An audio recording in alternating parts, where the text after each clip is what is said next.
Praise లా Calvary Prayer Ministries 32 years complete చేసుకుని 33rd year కి ఎంటర్ అవుతున్నందుకు చాలా హ్యాపీగా ఉంది. ఈ యానివర్సరీకి మరి మీరందరూ కంపల్సరీ రావాలి. మా తల్లిదండ్రులు ఈ సంఘాన్ని చిన్నప్పటి నుంచి మమ్మల్ని నడిపించారు. దాన్ని బట్టి నేను ఎంతో ఆనందంగా ఉన్నాను. అదేవిధంగా చిన్నప్పటి నుంచి మరి క్రమం తప్పకుండా ఈ మందిరానికి యాక్టివ్ గా పార్టిసిపేట్ చేశాము.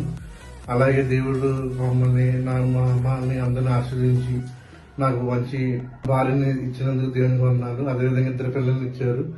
దాన్ని బట్టి దేవునికి అనేక వందనాలు తెలియజేసుకుంటాను. కుమార్ పాస్టర్ గారి వల్ల మేము ఎంతో బలపడ్డాము. మా కుటుంబం అంతా మరి అయ్యగారు చెప్పిన వాక్యం ద్వారానే బలపడ్డాము. ఆయన లేనిదే మరి మేము లేము. ఈ హైదరాబాద్ వచ్చినప్పటి నుంచి ఒకటే సంఘంలో మేము ఉన్నాము. దాన్ని బట్టి కుమార్ ప్రైజ్ లా Calvary Prayer Ministries 32 years complete చేసుకుని 33rd ఇయర్ కి ఎంటర్ అవుతున్నందుకు చాలా హ్యాపీగా ఉంది. ఈ యానివర్సరీకి మరి